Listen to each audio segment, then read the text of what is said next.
Fun भी होगा, मस्ती भी होगी। स्वागत है आपका अपने यूट्यूब चैनल जीएससी विद साहिल में, जहां आज हम आपके लिए लाए हैं मॉक टेस्ट पेपर 1 और मॉक टेस्ट पेपर 2। इन दोनों का discussion CA inter goods and services tax paper के लिए। तो सर, वीडियो 1 आवर ड्यूरेशन का रहने वाला है, 1 to 1.5 आवर्स, जहाँ पे हम पूरे दोनों मॉक टेस्ट पेपर डिस्कस करेंगे। मॉक टेस्ट पेपर का लेवल बहुत सिंपल है, कुछ क्वेश्चंस थोड़े से अच्छे हैं, बाकी तो सिंपल इजी क्वेश्चंस हैं। तो वीडियो के एंड तक जरूर बने रहना। चैनल पे पहली बार आए हो तो बिना सब्सक्राइब करे वीडियो मत देखना। तो चलो यार शुरू करते हैं। तो भाई सबसे पहले case scenario 1, PMC limited has its manufacturing unit in the state of Rajasthan. Further it has ancillary unit in the state of Madhya Pradesh and Gujarat and is registered in each of the state. तो भैया हर जगह पे रजिस्टर्ड है, मध्य प्रदेश में भी registered है और गुजरात में भी रजिस्टर्ड है। मोर ओवर एक होटल भी ऑपरेट करते हैं Udaipur Rajasthan. In addition to aforesaid PMC owns a commercial space which is rented to a registered person at a monthly rent of 50,000। ठीक है sir. Maintenance of the premises is responsibility of PMC. In pursuance of the same PMC incurred certain expenses on purchase of maintenance related material. मतलब जो maintenance की जवाबदारी है वो PMC की है और मेंटेनेंस के लिए पीएमसी ने कुछ सामान खरीदा। The said expenses are recoverable from the tenant along with invoice. तो ये भी जो खर्चा हुआ है ये हम टेनेंट से रिकवर करेंगे। और rate of tax on the material use for maintenance was 5%। Sir ji, भले मटेरियल पे 5% है, पर जो हम उससे रेंट ले रहे और रेंट के साथ हम उसको मेंटेनेंस की रिस्पॉन्सिबिलिटी भी हमारी है, तो सर ये तो हुआ कंपोजिट सप्लाई। और इस कंपोजिट सप्लाई में जो प्रिंसिपल सप्लाई है वो अकोमोडेशन है। तो यहाँ पे जो जीएसटी लगेगा वो अकोमोडेशन के हिसाब से लगेगा। तो राजा यहाँ पे नॉर्मल जीएसटी का रेट लगेगा। आगे देखते हैं भाई।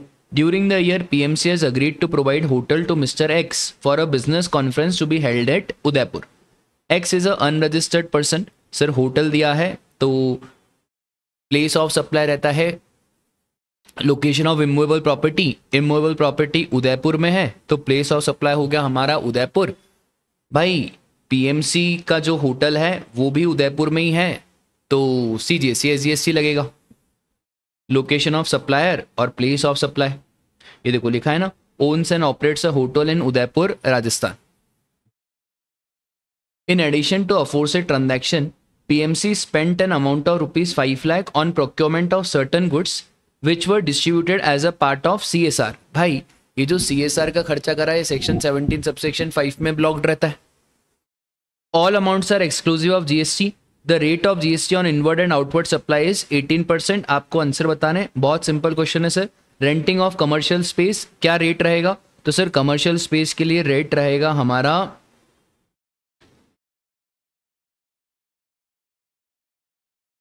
ये रहा, जीएसटी ऑन रेंट दोनों के ऊपर नहीं, 5% नहीं, ये रहा, दोनों के ऊपर रेंट और मटेरियल रिलेटेड दोनों के ऊपर 18% जीएसटी रहेगा। कंपोजिट सप्लाई है, रेंट का अलग से 5% रेट नहीं लगेगा। सर होटल अकोमोडेशन के लिए GST payable by PMC limited is simple C GST S GST. LOS POS same state में तो सी जीएसटी एस जीएसटी लगाओ।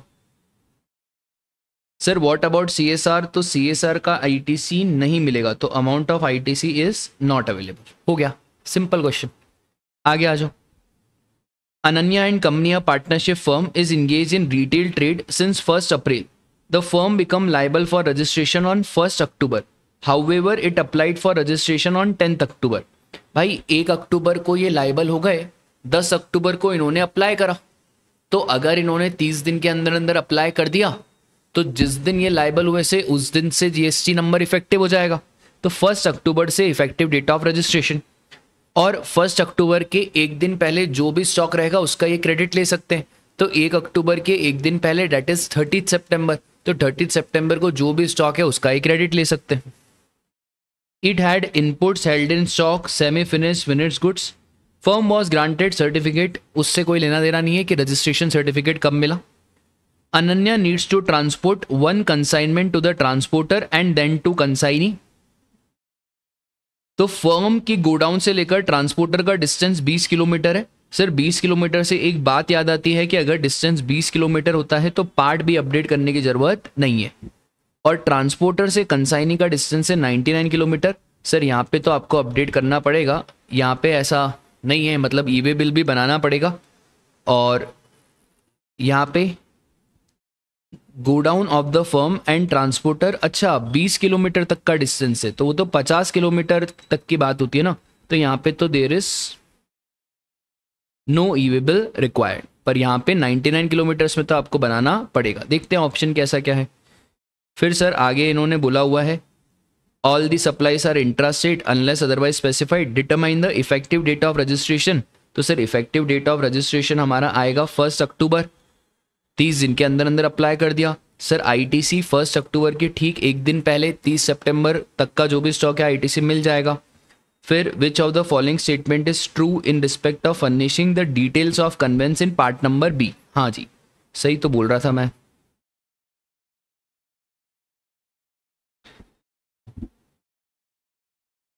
ठीक है, तो सर यहाँ पे आपको 20 किलोमीटर तक है तो पार्ट बी अपडेट करने की जरूरत नहीं है, तो part B need not to be filed in respect of transport of consignment from godown to transporter location.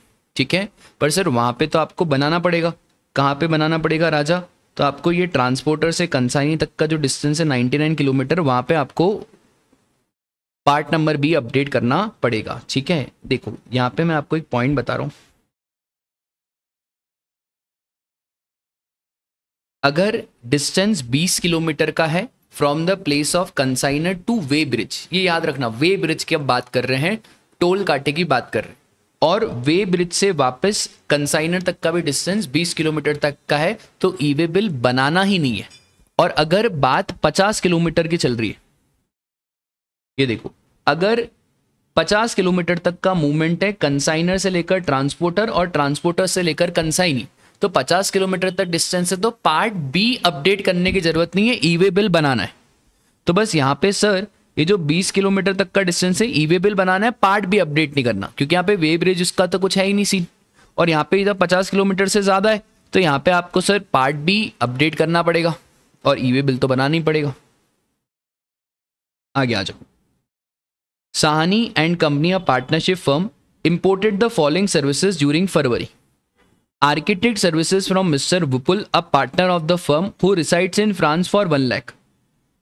The said services was paid but not used for furtherance of business.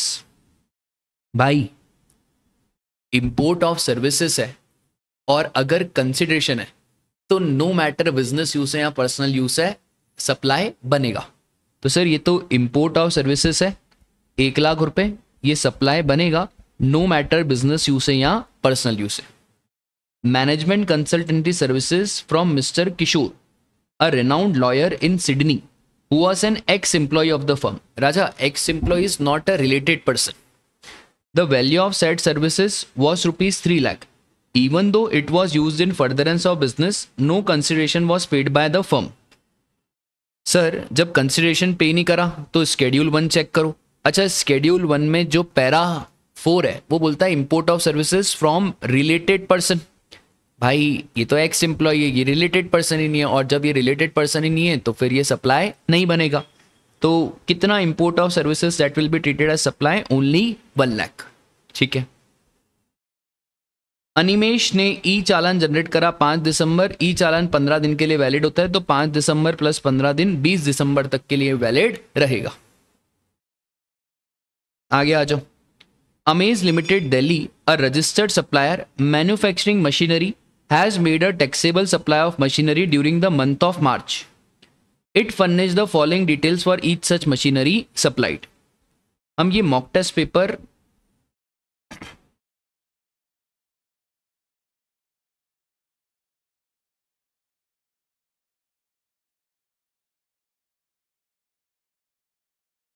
हाँ ठीक है, ये 2 वाला है, इसके बाद 1 वाला करेंगे। करने तो दोनों ही हैं अपने को sir.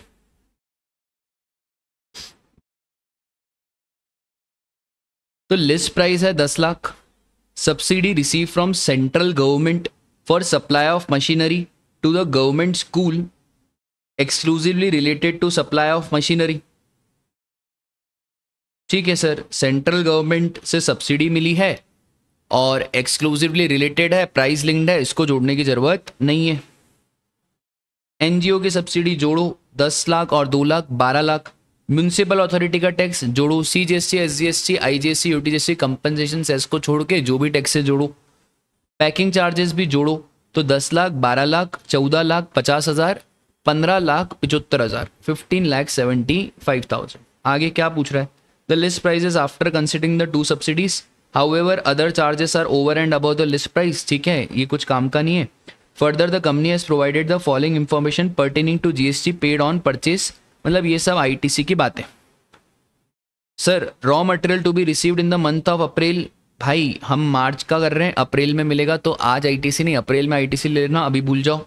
Sir membership of club, भाई क्लब के मेंबरशिप का आईटीसी तभी मिलता है जब कोई स्टैट्यूटरी ऑब्लिगेशन हो, कोई स्टैट्यूटरी ऑब्लिगेशन नहीं है। Input to be received in 6 lot, भाई 1 लॉट मिला है, जब 6 के 6 लॉट मिल जाएंगे, जब लास्ट लॉट मिलेगा तब आईटीसी मिलेगा।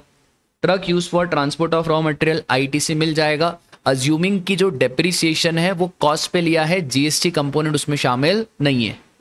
Capital goods out of 3 item, invoice for 2 item is missing and GST paid on those item is 282। बहुत बढ़िया, मतलब 3.5 लाख में से 282 का मिसिंग है, तो बचा कितना फिर?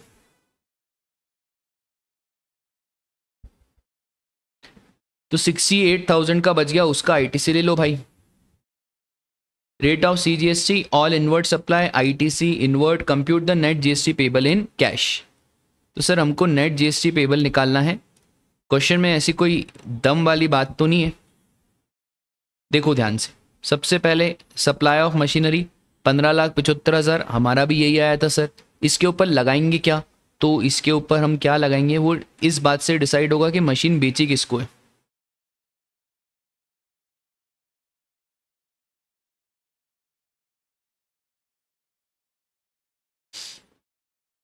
ये लो, all inward and outward supplier interstate supply, मतलब आईजीएसटी लगाओ। तो 15,75,000 का 18% आईजीएसटी लगाओ। Sir what about ITC? तो भाई आईटीसी ना रॉ मटेरियल का, ना मेंबरशिप का, ना इनपुट्स का, ये ट्रक का मिलेगा और कैपिटल गुड्स। तो 2,18,000 ये माइनस कर लेंगे, 2,18,000, तो हमारा net GST payable in cash आ जाएगा। ठीक है, क्या है ना, मॉक टेस्ट पेपर कराने का मन ही नहीं होता है, इतने सिंपल क्वेश्चन आते हैं। मुझे लगता है यार इतने सिंपल क्वेश्चन आईसीआई एग्जाम में तो नहीं पूछता है, तो जस्ट सॉर्ट ऑफ प्रैक्टिस है। इसलिए मैं बोलता हूँ मॉक टेस्ट पेपर से आपको मॉक टेस्ट नहीं देना चाहिए, क्वेश्चन पेपर से आपको मॉक टेस्ट देना चाहिए। Strap limited a registered supplier has supplied machinery to Defend limited, it provides the following particulars. एक और क्वेश्चन वैल्यू ऑफ सप्लाई का। आज तक जिंदगी में एक क्वेश्चन नहीं पूछे जा रहे इनसे वैल्यू ऑफ सप्लाई का, 2 question value of supply. Price of machinery 5,50,000, part fitted in the machinery at the premises of Defend Limited, amount has been paid by Defend Limited directly to the supplier, however it was Strap Limited liability to pay the same। sir कोई भी liability जो है तो supplier की, पर इनकर recipient ने करी है, उसको भी वैल्यू ऑफ सप्लाई में जोड़ा जाएगा। जोड़ दो सर 20,000 रुपये। इंस्टॉलेशन टेस्टिंग चार्जेस जोड़ दो। सर डिस्काउंट हमेशा ओरिजिनल प्राइस का दिया जाता है, मतलब 5,50,000 का दिया जाएगा। 5,50, 5,70 और 25, तो ये हो गया हमारा 595, और इस 595 में से हम 2% डिस्काउंट 11,000 माइनस करेंगे। सर आपने इतनी जल्दी कैसे निकाल दिया? अरे बेटा ये देख 5,50 है, इसका जो 10% होगा वो 55,000 होगा, 1% होगा वो 5500 होगा, तो 2% 11,000। ये तो ट्रिक है भाई। तो 595 में से 11,000 गए तो कितना आया? 5,84,000। उसके बाद additional discount at the rate 1% based on additional purchase of other machinery for which adjustment is made at the end of financial year। Sir ये सेकेंडरी डिस्काउंट है, ये सेकेंडरी डिस्काउंट माइनस नहीं होता है क्योंकि आपको आज नहीं पता है कि सामने वाला एडिशनल मशीनरी खरीदेगा या नहीं खरीदेगा। तो ये जो सेकेंडरी डिस्काउंट है इसका कुछ भी नहीं करना है, बस नोट लिख के आओगे। तो 584 हो गया वैल्यू ऑफ सप्लाई। देखो दो additional discount is established before time of supply, it is not deductible as the same is not linked to any specific transaction and adjusted by the parties at the end of the financial year। ठीक है, तो ये note है कि sir ये जो 15(3)(b) का discount है ये आपको नहीं माइनस करना है। क्यों नहीं माइनस करना है? देखो 3 चीज़ें, 3 कंडीशन फुलफिल होनी चाहिए एडिशनल डिस्काउंट के लिए।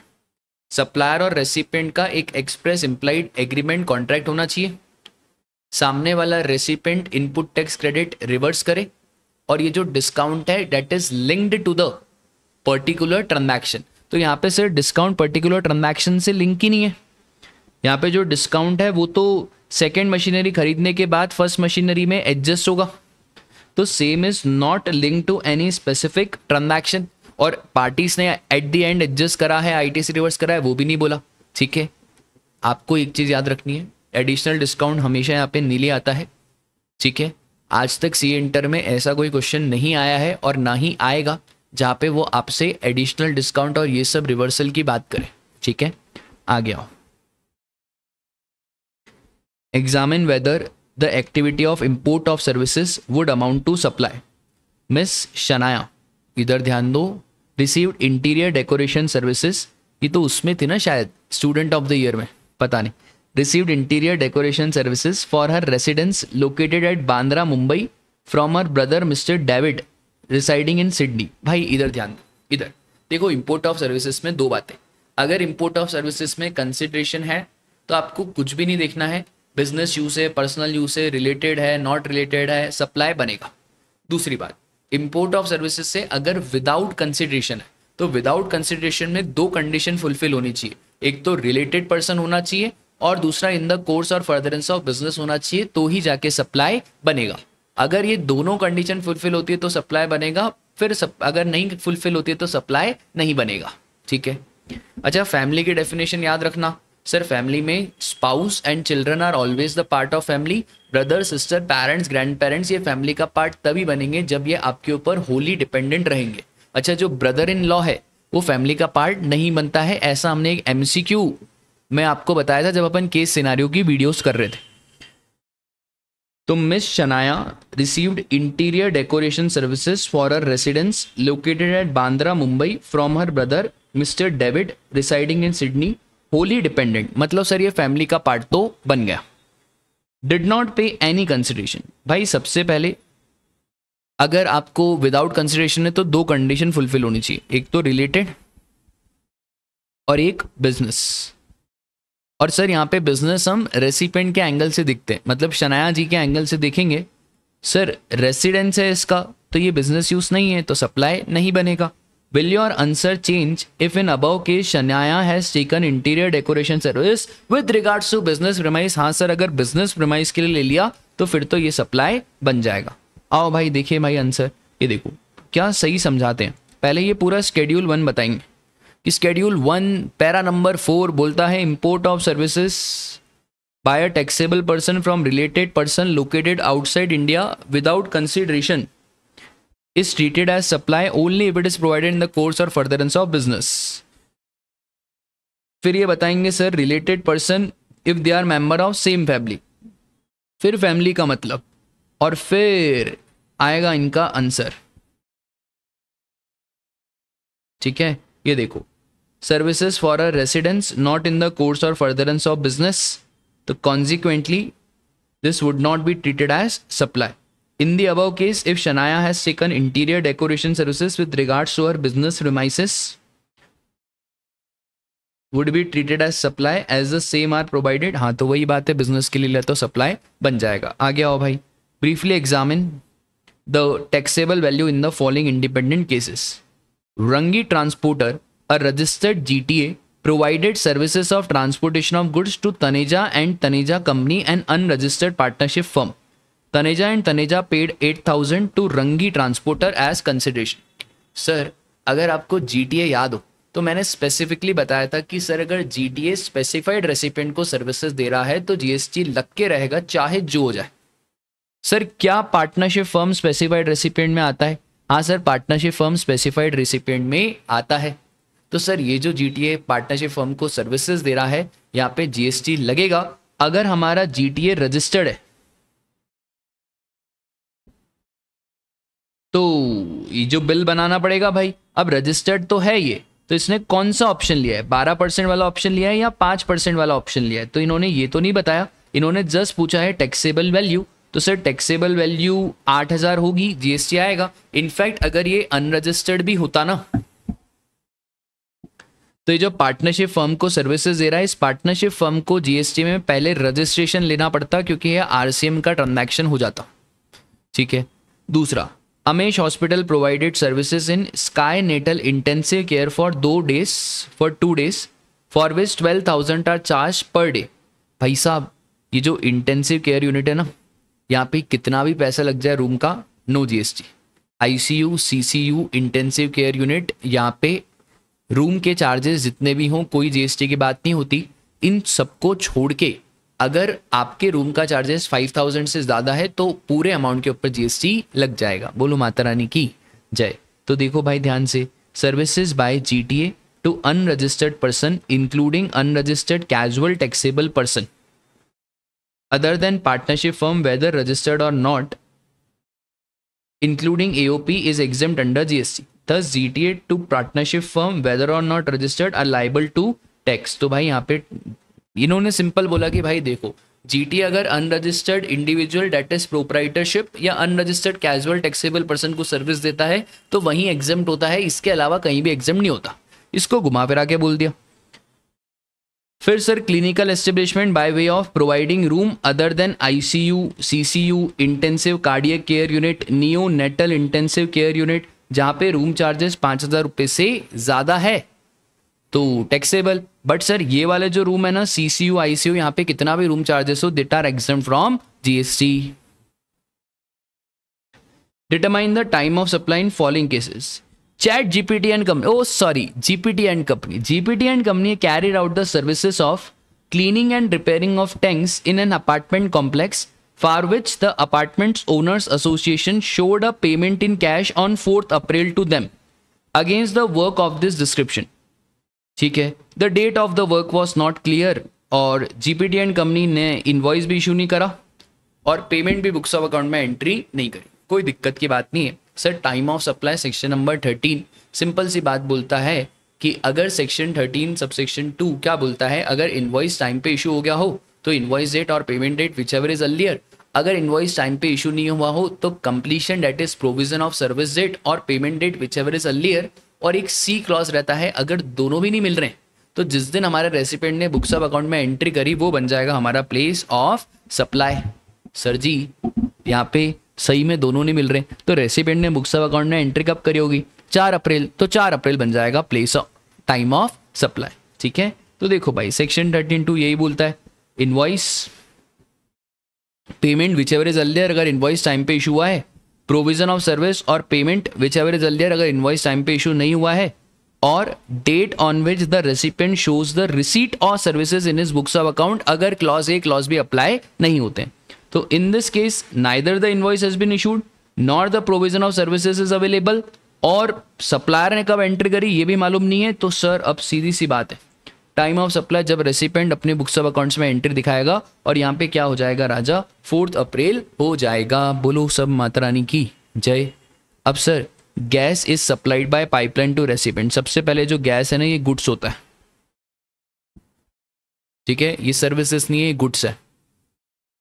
Supply is made for a period of 1 year. Sir 1 year है तो दिमाग चलाना चाहिए, ये कंटिन्यूस सप्लाई ऑफ गुड्स है। अब कंटिन्यूस सप्लाई ऑफ गुड्स में आपका दिमाग ऐसे चलना चाहिए कि कंटिन्यूस सप्लाई ऑफ गुड्स में जो इनवॉइस की डेट होती है एज पर सेक्शन 31 वो या तो स्टेटमेंट और पेमेंट डेट, दोनों में से विच एवर इज अर्लियर। आ जाओ भाई, monthly payments are to be made by recipient as per the contract. Payment of ₹2 lakh made in each month were made on 5 July, 5 August, 5 September. Sir monthly payment करना है, statement की बात नहीं है, तो पेमेंट की बात है 5 जुलाई, 5 अगस्त, 5 सितंबर। इसका मतलब इनवॉइस भी 5 जुलाई, 5 अगस्त, 5 सितंबर तक बन जाना चाहिए। इसका मतलब सर टाइम ऑफ सप्लाई भी पता है क्या आएगा, 5 जुलाई, 5 अगस्त और 5 सितंबर। देखो भाई ध्यान से, हाँ जब भी गुड्स की बात हो तो ये नोटिफिकेशन तो बिल्कुल दिल से याद रख लेना, नोटिफिकेशन नंबर 66 2017, ये चिपका के आना है, time of supply in case of goods. तो registered person excluding composition and registered person making the supply of specified actionable claim, इनको जीएसटी पे करना है at date of issue of invoice और last date to issue invoice. फिर sir as per section 31 subsection 4 in case of continuous supply of goods successive statement of accounts और payment are involve, invoice is issued before such statement और before each such payment is receive. तो यहाँ पे हमारा 5 July, 5 August, 5 सितंबर को invoice issue हो जाना चाहिए। Thus assuming that invoice is issued on 5 July, 5 August and 5 सितंबर, तो टाइम ऑफ सप्लाई हो जाएगा 5 जुलाई, 5 अगस्त और 5 सितंबर। Examine whether liability to register compulsory arises, क्या भाई ये बताना है कि यहाँ पे रजिस्ट्रेशन कंपल्सरी कराना है या नहीं कराना। सुने ना, a supplier in Maharashtra is exclusively engaged in supply of potatoes produced out of cultivation of her own land within Maharashtra and also outside Maharashtra। भाई एग्रीकल्चर है, सेक्शन 23 मना करता है, तो भले आप इंट्रा बेचो, इंटर बेचो, अगर आप एग्रीकल्चर बेच रहे हो तो भाई आपको कोई जीएसटी रजिस्ट्रेशन लेने की जरूरत नहीं है। तो section 23, an agriculturist to the extent of supply of produce out of cultivation of land is not liable to registration। तो सर यहाँ पे not liable even if it making a interstate supply of goods, ठीक है।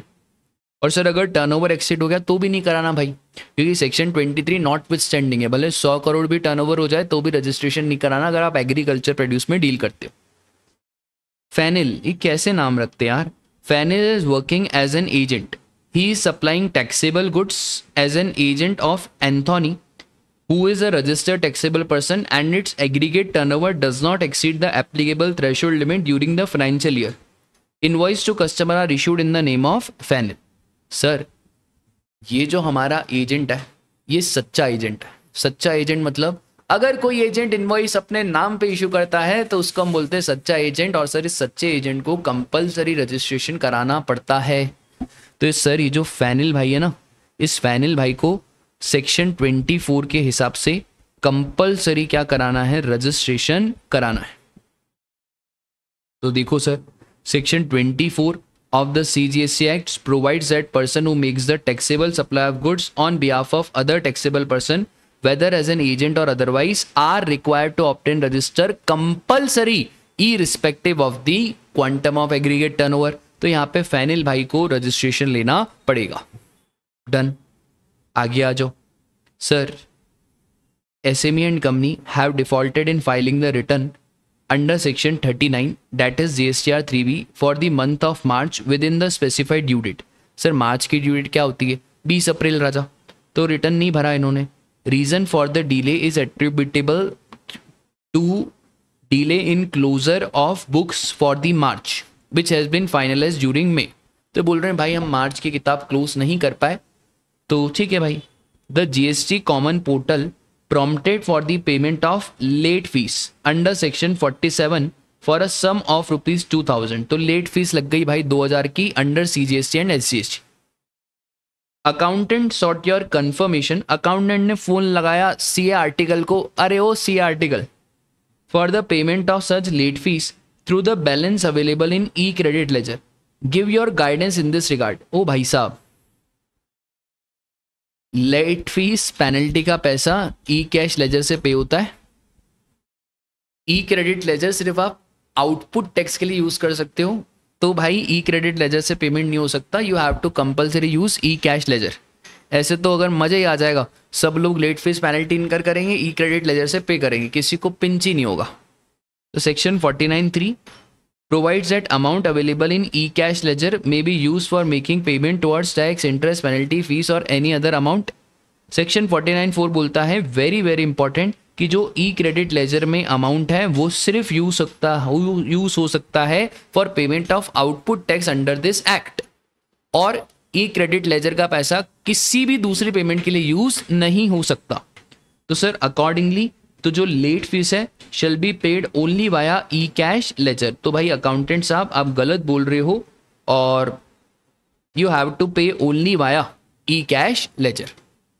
Done, आगे आ जाओ। Sir which accounts and records are to be required to maintain by a registered person.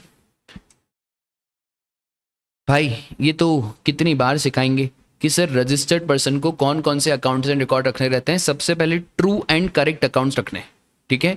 True and correct क्या क्या? Production, inward outward, stock, ITC, output tax payable and paid and such other particulars as may be prescribe. आप ऐसे ध्यान रखना कि सबसे पहले इंसान प्रोडक्शन करेगा, उसके बाद बेचेगा। तो यार जरूरी नहीं है ना हर चीज़ हम मैन्युफैक्चर करें, कुछ खरीदेंगे भी सही। तो inward outward supply of goods, उसके बाद कुछ माल बिकेगा, कुछ बचेगा, स्टॉक ऑफ गुड्स, फिर जो बचेगा उसके ऊपर आईटीसी लेगा और जो बिकेगा उसके ऊपर आउटपुट टैक्स पे करेगा and such other particulars as may be prescribe. बस ऐसे आप याद रखोगे तो कभी जिंदगी में नहीं भूलोगे। और फिर इन्होंने ये भी बताया कि सर कमिश्नर साहब चाहें तो क्लास ऑफ टैक्सेबल पर्सन्स को एडिशनल अकाउंट्स रिकॉर्ड्स प्रिस्क्राइब कर सकते हैं, और कमिश्नर साहब चाहें तो क्लास ऑफ टैक्सेबल पर्सन को मना भी कर सकते हैं। और कमिश्नर साहब ने कंपोजिशन वालों को 2 रिकॉर्ड्स के लिए मना करा है, स्टॉक ऑफ गुड्स और टैक्स पेबल। ठीक है।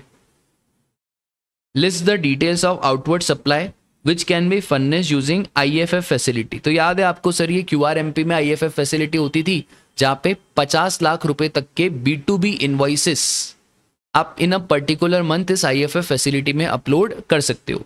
और सर देखो, एक तो invoice wise detail of interstate intrastate made to the registered person up to 50 lakh, और debit and credit note issued during the month. तो आप ये दोनों मिला जुला के 50 लाख रुपए तक पर मंथ ट्रांजैक्शंस को अपलोड कर सकते हो।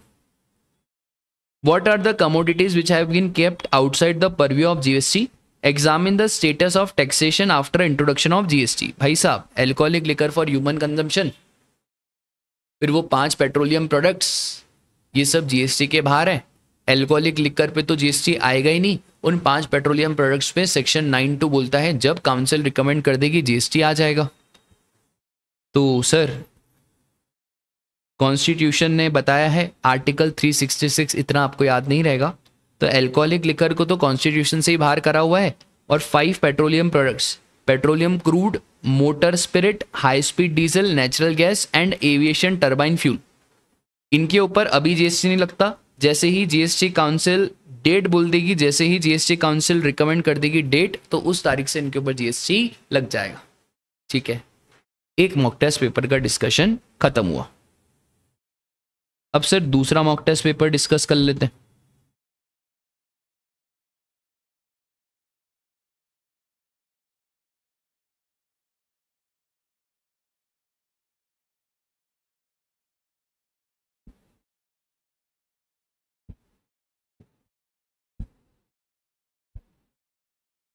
सर इस पे आंसर कैसे मार्क्ड है?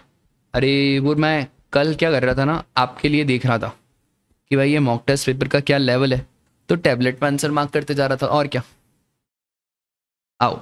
OCT private limited is a registered company and have the retail source of merchandise located in 25 states in the country. बड़ा काम लग रहा है। For the purpose of clearance of stock and to attract customer, OCT ने एक scheme launch करी, buy 1 get 1 free free free free for the same type of merchandise. 1 shirt is to be given free of cost with the purchase of 1 shirt. For saving cost, OCD directly purchase merchandise from the manufacturer. तो ये directly manufacturer से खरीदते हैं और आपको offer देते हैं bye 1 get 1 free का। In the month of May, to save employ cost, OCD purchase a tempo traveller worth ₹12 lakh with a seating capacity of 25% for transportation of its employee. Sir ये जो tempo traveller खरीदा है, क्या इसका credit मिलेगा? भाई 100% credit मिलेगा, क्योंकि सीटिंग कैपेसिटी 25 है, 12 से ज्यादा अपन को क्रेडिट अपन दे देता है। Further to ensure wellbeing of its employ, OCT voluntarily obtained health insurance. Sir ये जो हेल्थ इंश्योरेंस है ना, इसका क्रेडिट आपको नहीं मिलेगा unless and until statutory obligation हो। कोई स्टैट्यूटरी ऑब्लिगेशन नहीं दिया हुआ है, no credit. In the month of July, Raghav, a customer of company, filed a lawsuit in the court against the company for not supplying goods of value 1 lakh. तो राघव भाई ने हमारी कंपनी पे केस कर दिया। OCT engage Ram as an advocate for an consideration of 25,000। Sir ये जो advocate है इधर RCM लगता है। राम ने 5 जुलाई को इनवॉइस इशू करा, however consideration was not paid till the February. All the amounts are intrastate transaction, CGST SGST। Tempo traveller पे 14%, बाकी 9%। सर ये buy one get one offer, भाई देखो जो buy one get one offer रहता है इसमें मैंने आपको स्पेसिफिकली बताया हुआ है, this is not just like buy one get one, these are two individual supplies for the price of one, और इसके ऊपर जीएसटी डिसाइड होगा फैक्चुअली देख के कि भाई ये कंपोजिट सप्लाई बन रहा है या ये मिक्स सप्लाई बन रहा है।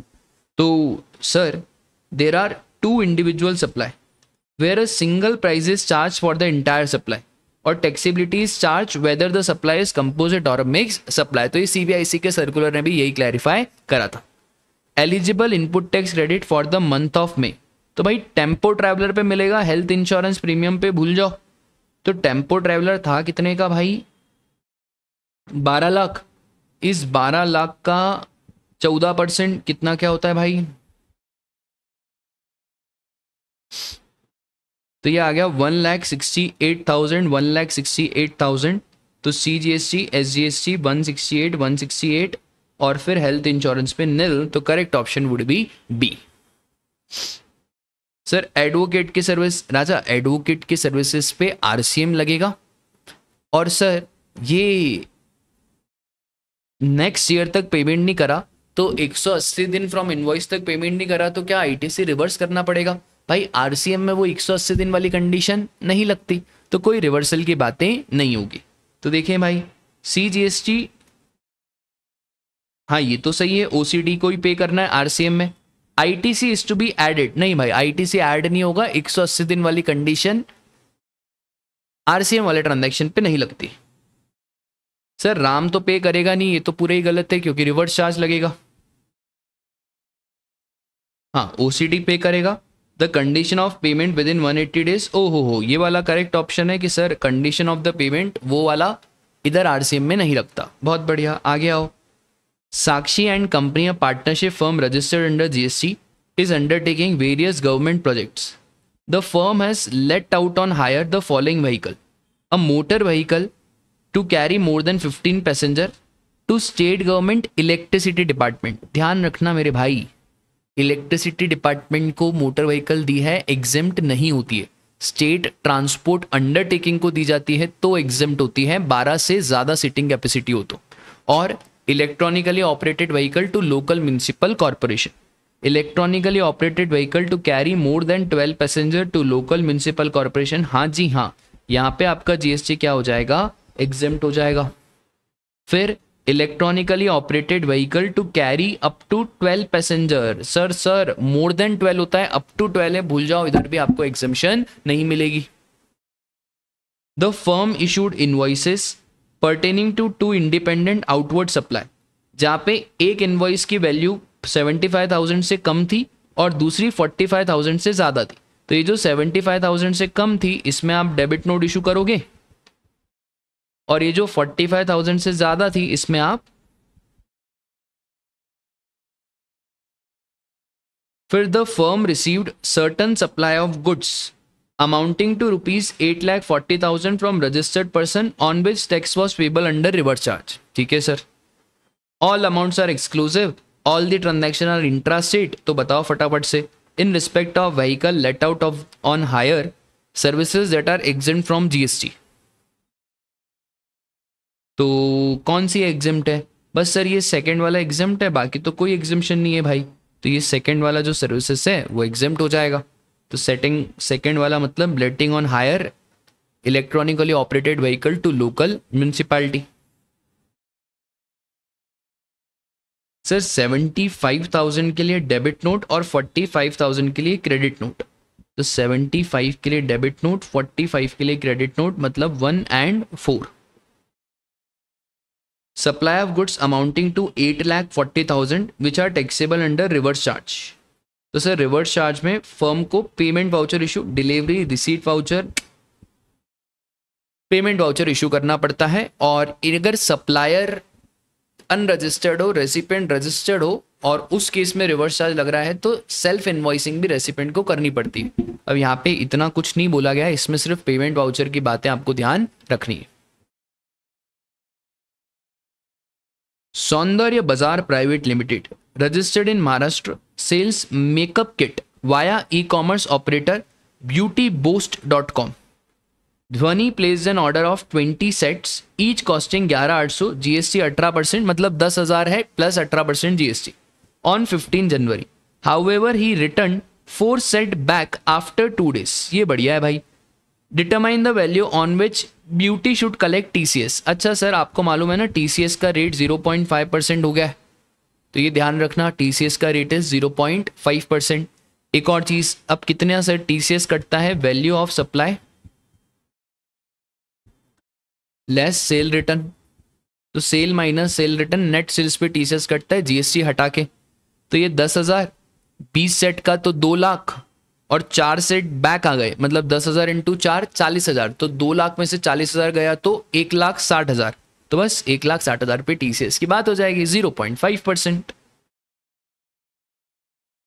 Sundaram and Associates made an application for cancellation of GST registration in the month of March due to closure of its business.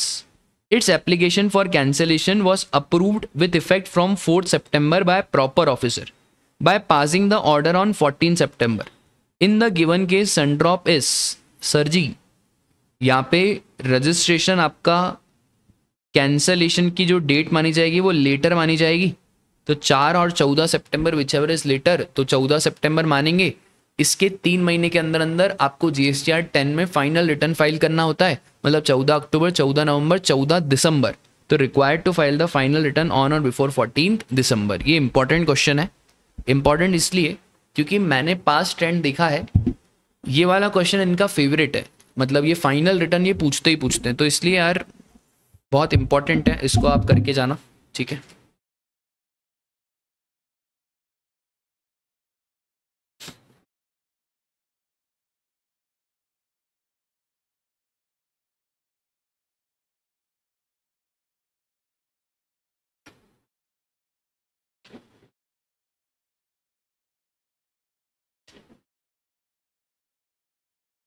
चलो आगे आ जाओ भाई. Mister Popli and company, a partnership firm registered supplier under GST. मेरे को लग रहा है आईसीआई फैकल्टी या नाम्स पे क्वेश्चन बना रहे. In Bhopal Madhya Pradesh has provided the following information for the month of October. Sir sponsorship दिया है to Bal Kishan Das proprietor. Sir sponsorship में supplier is any person, recipient is a body corporate or a partnership firm, then RCM basis पे taxable होता है. तो sir यहाँ पे जो रेसिपेंट है वो प्रोप्राइटर है, तो काय का आरसीएम फॉरवर्ड चार्ज लगेगा. और मुरैना मध्य प्रदेश, तो मुरैना मध्य प्रदेश सीजीएसटी एसजीएसटी लगेगा. Processing the tomatoes into ketchup, packing of same, Indore Maharashtra. Sir tomato को कैचअप में प्रोसेस करना is not an agriculture produce, तो इधर भी जीएसटी लगाओ, सीजीएसटी और SGST. Rent paid to residential dwelling, ये पेड है, पेड है. Taken on running an office for providing DSA services. Owner was not registered. Sir, RRR, renting of immovable property to registered person, taxable under RCM. ध्यान है आपको. Sir ये जो 25,000 है ना, ये RCM में टैक्सेबल रहेगा और इसका आपको आईटीसी भी मिल जाएगा. आईटीसी भी लेना है और आखिरी में एड बैक भी करना है. परचेज द कार, भूल जाओ, कार का तो क्रेडिट देते ही नहीं हम. Availed information technology services for their business from the partner's friend Mr. Calvin Williamson. भाई पार्टनर के फ्रेंड से आपने लिया है और कंसिडरेशन भी दिए. भाई ऐसे फ्रेंड ढूंढ के लाओ. सर कंसिडरेशन नहीं है, रिलेटेड पार्टी नहीं है, फ्री है, नॉट अ सप्लाई, कोई जीएसटी नहीं भाई. अब ये ओपन मार्केट वैल्यू, इससे कोई लेना देना नहीं है. Provided training and performance appraisal. अब ये अगर आपको ट्रेनिंग एंड परफॉर्मेंस अप्रेजल का प्लेस ऑफ सप्लाई याद हो, भाई अगर रजिस्टर्ड को दिया है तो फिर location of recipient, location of that registered person. Unregistered को दिया है तो जहाँ पे ट्रेनिंग कंडक्ट हो रही है. सर यहाँ पे ट्रेनिंग किसको दिया है? ABC private limited, a registered supplier in the state of Kerala. IGST लगाओ. बाबू, बाबू सोना वाला बाबू नहीं, बाबू कोन्स. तो बाबू कोन्स नॉट रजिस्टर्ड, तो कहाँ पे ट्रेनिंग दी गई है? भोपाल. तो सीजीएसटी और एसजीएसटी लगाओ. Compute the net GST payable, पिछले साल इनका टर्नओवर 2 करोड़ है, अच्छा है बता दिया। वो एडवोकेट सर्विसेज टैक्सेबल हो जाएगी ना। तो आओ भाई आउटपुट टैक्स पेबल देखो, सबसे पहले स्पॉन्सरशिप 2.5 लाख, 22,500 रेट इन्होंने साफ रेट दिया हुआ है भाई, 9-9-18% रेट है, ठीक है। उसके बाद राजा टमाटो केचप 99,900 वापस से 9%, 9%। फिर आईटी सर्विसेज नील, रीज़न यही लिखना है। Training performance appraisal services, sir ये जो ट्रेनिंग परफॉर्मेंस अप्रेजल सर्विसेज है ये 3 लाख के ऊपर आईजीएसटी और ये जो 1 लाख के ऊपर है CGST SGST. Total output tax निकाल लेने का, फिर उसके बाद लेस आईटीसी करेंगे सर। टोटल आउटपुट टैक्स कितना है 40491 40491 54,000, 40491 40491 54,000। इसके बाद सर हमारे पास आईटीसी कितना अवेलेबल है भाई, बस एक ही आईटीसी अवेलेबल है ना, वो भी रेंट वाला। तो 2250 2250 25,000 का 9%। तो वो आईटीसी तो आप ले लेना, या आईटीसी तो ले लेना, पर वापस से आपको एड बैक करना पड़ेगा बिकॉज आरसीएम के tax liability you have to compulsory pay in cash. तो ऐसे हमारा आंसर आ जाएगा 40491 40491 और 54,000। आया समझ में सर? सिंपल क्वेश्चन था ये तो, बहुत सिंपल भाई। अब ये देखो, pearl and beauty provided the following particulars relating to goods sold by it to colourful private limited. Value of supply का क्वेश्चन, 50,000, म्यूनिसिपल अथॉरिटी का टैक्स 5,000, पैकिंग चार्जेस 1,000, सबको जोड़ दे मेरे भाई 56,000, 2,000 as a price link subsidy from NGO, sir NGO की subsidy जोड़ो 58,000, 2% discount on list price, मतलब 50,000 पे 2% 1,000 रुपये, तो 58,000 में से 1,000 रुपये गए, कितना आया 57,000। डिटरमाइन द टैक्सेबल वैल्यू, ये हो गई 57,000। उम्मीद मत करना इतने सिंपल क्वेश्चन एग्जाम में आ जाए, ठीक है। वो तो भाई हमको इसलिए कराना है क्योंकि बच्चों की जो डिमांड है वो साहिल सर को पूरी करनी है भाई। Determine the place of supply in the following independent cases. Motilal a chartered accountant, भाई साहब मोतीलाल अब सीए बन गए, in Gurugram Haryana, registered in Haryana, provides consultancy services to his client Manohar Lal who is a resident of New Delhi but not registered under GST. Address of Manohar Lal is recorded in the records of Motilal. Sir services है, CA की services का कोई specific section नहीं होता, general section 12(2) लगाओ। 12(2) बोलता है अगर रेसिपेंट रजिस्टर्ड है तो लोकेशन ऑफ रेसिपेंट, और अगर रेसिपेंट रजिस्टर्ड नहीं है, अनरजिस्टर्ड है, तो आप ये चेक करो क्या एड्रेस अवेलेबल है। अगर एड्रेस अवेलेबल है तो बहुत बढ़िया, अगर एड्रेस अवेलेबल है तो लोकेशन ऑफ रेसिपेंट जो उसका एड्रेस है, और अगर एड्रेस अवेलेबल नहीं है तो लोकेशन ऑफ सप्लायर। सर यहाँ पे एड्रेस अवेलेबल है, क्योंकि एड्रेस अवेलेबल है तो location of recipient new Delhi हो जाएगा place of supply. Vinci private limited has leased its machine cost 8 lakh to Misty private limited Noida Uttar Pradesh for production of a goods on a monthly rent of 35,000। After 12 months Misty requested Vinci to sell the machine to it for 5 lakh. Sir ये याद है आपको कि हम पहले machine को lease पे देते हैं और फिर हम वापस सेल लेते हैं, सेल एंड लीज बैक के ट्रांजैक्शन। सर यहाँ पे 10(1)(c) लगता है। 10(1)(c) बोलता है कि गुड्स का कोई मूवमेंट ही नहीं हुआ, तो अगर गुड्स का कोई मूवमेंट ही नहीं हुआ तो गुड्स जहाँ पे लोकेटेड है बस वही बन जाएगा प्लेस ऑफ सप्लाई। तो सर हमने मशीन लीज पे दी है और मशीन कहाँ पे है, नोएडा। मिस्त्री को मशीन पसंद आ गई, मशीन नोएडा में ही, मिस्त्री ने बोला एक काम करते हो मैं खरीद लेती हूँ। सर मशीन कहाँ है, नोएडा, तो प्लेस ऑफ सप्लाई बन जाएगा Noida.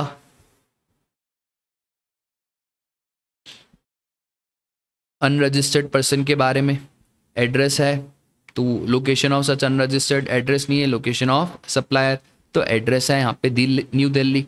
If the supply does not involve movement of goods, location of goods at the time of delivery to recipient, तो सर यहाँ पे location of machine will be the place of supply, that is Noida. Done, simple.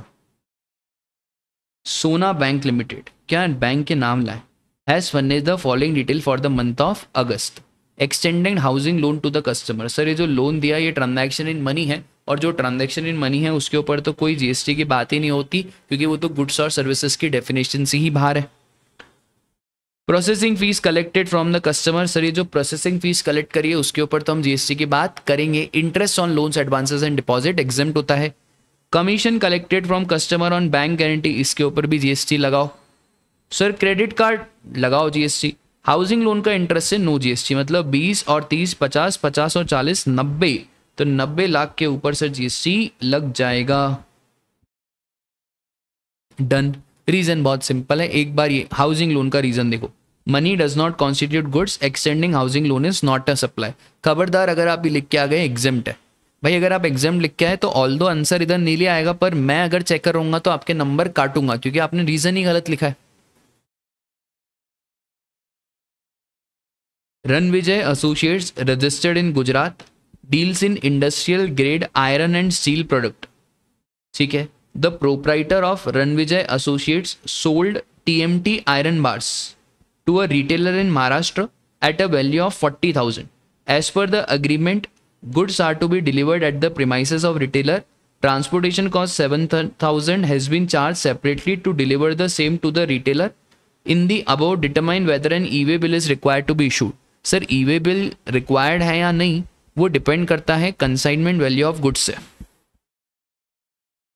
अगर consignment value of goods 50,000 से ज़्यादा है तो e-way bill बनाना पड़ेगा। और कंसाइनमेंट वैल्यू ऑफ गुड्स कैसे निकलता है सर, जो वैल्यू ऑफ सप्लाई आपने सेक्शन 15 में निकाली वो प्लस उसमें सीजीएसटी, एसजीएसटी, आईजीएसटी लगा देना, यूटीजीएसटी, कंपनसेशन सेस, और अगर ये 50,000 से ज़्यादा आ गई तो ई-वे बिल बनाना पड़ेगा। 40,000 ये सर, ये 7,000 जुड़ेगा सर। सेक्शन 15 सबसेक्शन 2 बोलता है कि सप्लायर की कोई भी लाइबिलिटी हो तो जो लाइबिलिटी सप्लायर की है वो सब आपको वैल्यू ऑफ सप्लाई में जोड़नी पड़ेगी। तो ये 7,000 भी आपको ट्रांसपोर्टेशन कॉस्ट जोड़ना पड़ेगा। तो 40,000 और 7,000 47,000, और फिर इस 47,000 में आप 18% जीएसटी जोड़ दो तो ये आया 55,460। तो सर ये जो 55,460 है ना, 50,000 से ज्यादा है तो ई-वे बिल बनाना पड़ेगा, खत्म बात। तो देखो भाई, कंसाइनमेंट वैल्यू ऑफ गुड्स का मतलब क्या होता है, central tax, state tax. Since arranging freight is liability of supplier, it is a composite supply and freight charges are to be added to value of supply. तो value of supply 47 plus 18%, पर उसको ऐसे लिखते तो ज़्यादा अच्छा रहता है, मल्टीप्लाई बाय 118%। तो 50,000 से ज़्यादा है तो ई-वे बिल बनाना पड़ेगा, ठीक है सर। अब ये वाला क्वेश्चन तो ऐसे ही चलो, एग्रीगेट टर्नओवर 20 लाख 12 अगस्त को एक्सीड कर गया, 3 सितंबर को अप्लाई करा, मतलब 30 दिन के अंदर अंदर अप्लाई कर दिया, तो आपका जो रजिस्ट्रेशन है वो 12 अगस्त से इफेक्टिव हो गया। और you are required to advise, तो इफेक्टिव डेट हो गई 12 अगस्त। Sir period for issuance of revise tax invoice, जब से रजिस्ट्रेशन सर्टिफिकेट आया उसके 1 महीने के अंदर अंदर आप रिवाइज टैक्स इनवॉइस इशू कर सकते हो। तो आपके पास रजिस्ट्रेशन सर्टिफिकेट आया 6 सितंबर को, तो 6 अक्टूबर तक आप क्या इशू कर सकते हो, 6 अक्टूबर तक आप रिवाइज इनवॉइस इशू कर सकते हो, कोई दिक्कत की बात नहीं है। दूसरी बात, सर कौन से पीरियड का रिवाइज इनवॉइस इशू होगा, तो पीरियड होगा हमारा 12 अगस्त से लेकर 6 सितंबर, ठीक है, हो गया सिंपल। आओ भाई पढ़ेंगे। तो as per section 25 read with CGST rules, 30 दिन के अंदर अंदर आपने अप्लाई कर दिया तो आपका जो रजिस्ट्रेशन है वो जो इफेक्टिव डेट है वो रहेगी जिस दिन आपने थ्रेशोल्ड लिमिट क्रॉस करी। तो आपने 20 लाख कब क्रॉस करा, 12 अगस्त। आपने 30 दिन के अंदर अप्लाई कर दिया तो 12 अगस्त आपका इफेक्टिव डेट ऑफ रजिस्ट्रेशन हो जाएगा। फिर सेक्शन 31 बोलता है अ रजिस्टर्ड पर्सन जिसको रजिस्ट्रेशन मिल चुका है from effective date of registration that is the date earlier from the issuance of registration certificate, तो वो रिवाइज टैक्स इनवॉइस इशू कर सकता है विद इन 1 मंथ। तो 1 मंथ इशू हो जाएगा। तो in this case revise tax invoice कब तक इशू होगा सर, आपका 6 अक्टूबर, और कौन से पीरियड के लिए, 12 अगस्त से लेकर 6 सितंबर, ठीक है। कोई दम वाले क्वेश्चन तो है नहीं भाई। State the activities which are treated as supply even if made without consideration, भाई यहाँ पे स्केड्यूल 1 चिपकाना है। स्केड्यूल 1 के 4 पैरा याद है, permanent transfer of business assets where ITC has been availed.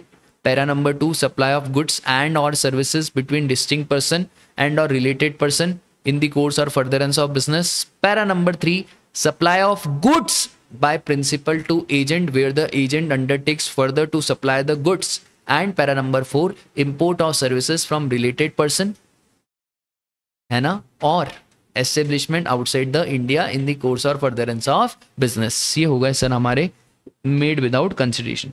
Under the GST law, tax on taxable services are provided or supplied by CG SG to a business entity are payable by recipient. State the exception.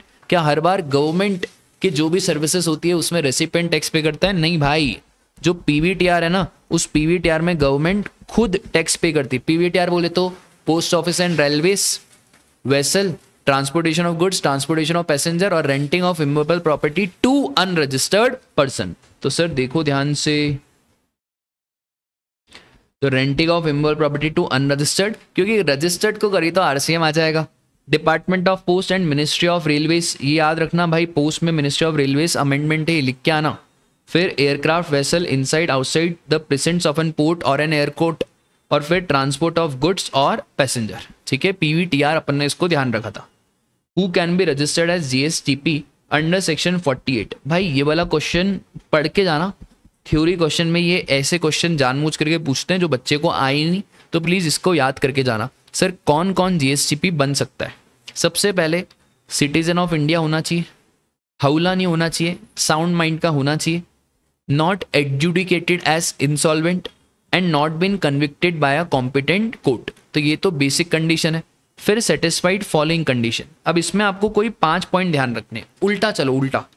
Final exam पास कर लिया ICAI, ICSI या institute of cast accountant of India.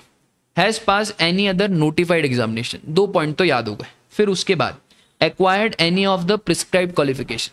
तो ये ऐसे ध्यान रखो, prescribed qualification, notified examination, final, 3 point याद हो. फिर सर हम सबका सबसे प्यारा ग्रेजुएशन.